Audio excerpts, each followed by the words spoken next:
When I was assigned quarters in the diplomatic wing of the Varelian Citadel, I assumed it would be temporary. Humans were still newcomers in galactic politics, useful, curious, tolerated, but rarely trusted.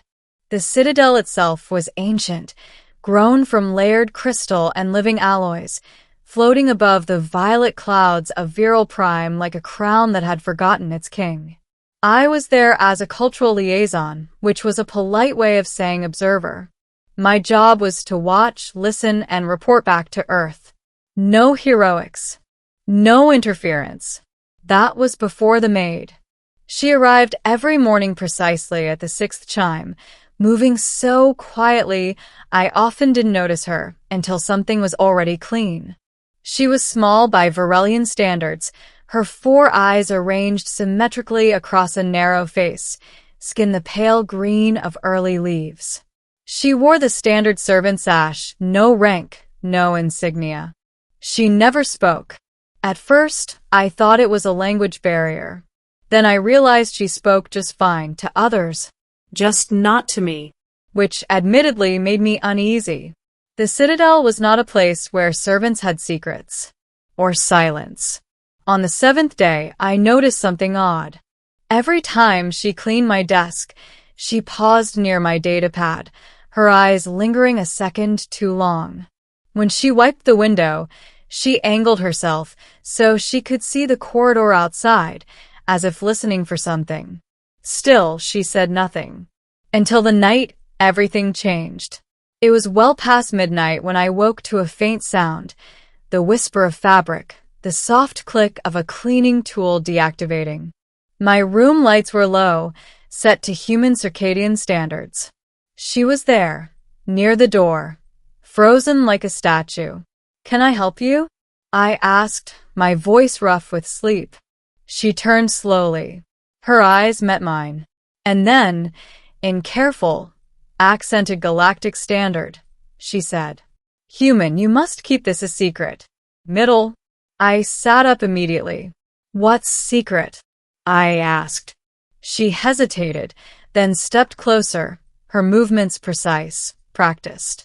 She glanced at the walls, at the ceiling, at the decorative light nodes embedded in the architecture.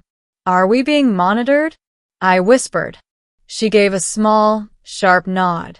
"Always," she said, "but not like this."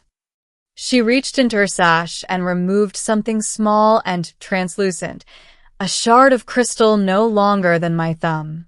The air around it shimmered faintly. "This blocks auditory capture for 30 heartbeats," she said. "No more." I didn't question how a maid had access to counterintelligence tech. I should have. "My name is Scifiaudiobook," she said quickly. "I am not a maid by birth. I am a listener." That term meant something. Listeners were intelligence specialists, trained to observe political shifts, subtle changes in tone, posture, policy. They rarely survived long. "Why are you here?" I asked. "Because humans notice things others miss," she replied. "And because you are leaving soon." That caught my attention. No one told me that. "They would not," Scifiaudiobook said. "You are scheduled for reassignment after the summit. The Varelian High Council does not intend for you to report what you have seen." The crystal in her hand dimmed. 20 heartbeats, she warned. I leaned forward. "Seen what?" She looked at me then, not as a servant, not as an alien, but as someone standing on the edge of a decision that could get her executed. "The Citadel is preparing for a purge," she said. The word was old. "Heavy." "Against who?" I asked. She didn't answer immediately. "Against variables," she said at last. "Species, individuals, ideas that cannot be predicted or controlled." My stomach tightened. "Humans," I said. "Yes." The crystal flickered. "Why tell me?" I asked. "Why risk this?" Scifiaudiobook's voice dropped to a whisper. "Because you look at servants," she said. "You thank them. You ask their names.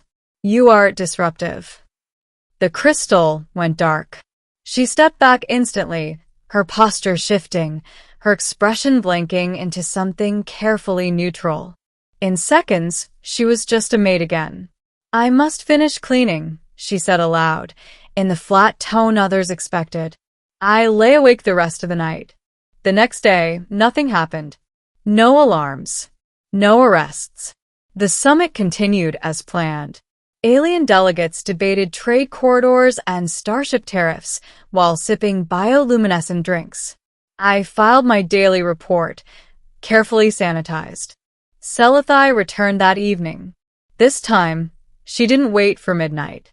"They suspect me," she said quietly as she adjusted the room's humidity controls. "My access will be revoked soon. What do you want me to do?" I asked. Her eyes flicked to mine. "I want you to remember," she said, "and to act when the time comes." "What time?" She straightened, smoothing her sash. "When humans are asked to leave politely." The purge, I learned over the next few days, wasn't violent, not at first. It was bureaucratic. Reassignments, trade restrictions, visa denials, quiet isolation. The Varelians believed chaos could be eliminated by removing unpredictability. Humans were unpredictability incarnate. Scifiaudiobook fed me information in fragments, always brief, always cautious. She told me about classified council sessions, about algorithms that modeled species behavior and flagged humans as statistically destabilizing. "They fear you," she said once. "Not because you are strong, but because you change things without permission." The breaking point came during the final night of the summit. I was summoned to the Hall of Accord under the pretense of a farewell address.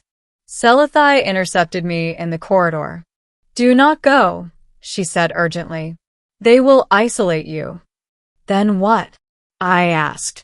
Her jaw tightened. "Then you will disappear from records," she said. Quietly. I took a breath. "Can you get a message out?" I asked. She hesitated. "To whom?" "To Earth," I said, unfiltered. She looked at me for a long moment. Then she nodded. Ending. The message went out on an old channel, one Scifiaudiobook had preserved for emergencies. It was raw, incomplete, full of warnings rather than proof. Earth listened anyway. That was the Varelians' second mistake. The first was underestimating human adaptability. The second was assuming humans would leave quietly. Within weeks, human trade fleets rerouted. Diplomatic pressure mounted. Allies asked uncomfortable questions. Smaller species, ones marked as future variables, began reaching out to humans directly. The purge stalled. Scifiaudiobook vanished from my quarters one morning. No note. No explanation. I feared the worst.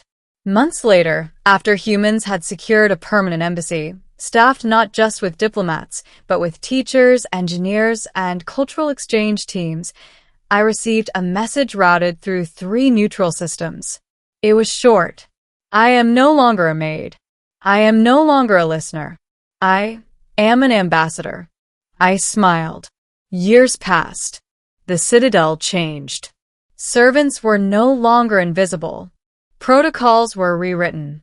The Varelian Council never admitted fault, but the algorithms were quietly dismantled. As for Scifiaudiobook, Ambassador Scifiaudiobook, she and I met again, standing on a balcony overlooking the same violet clouds. "You risked everything," I told her. She tilted her head. "So did you," she replied.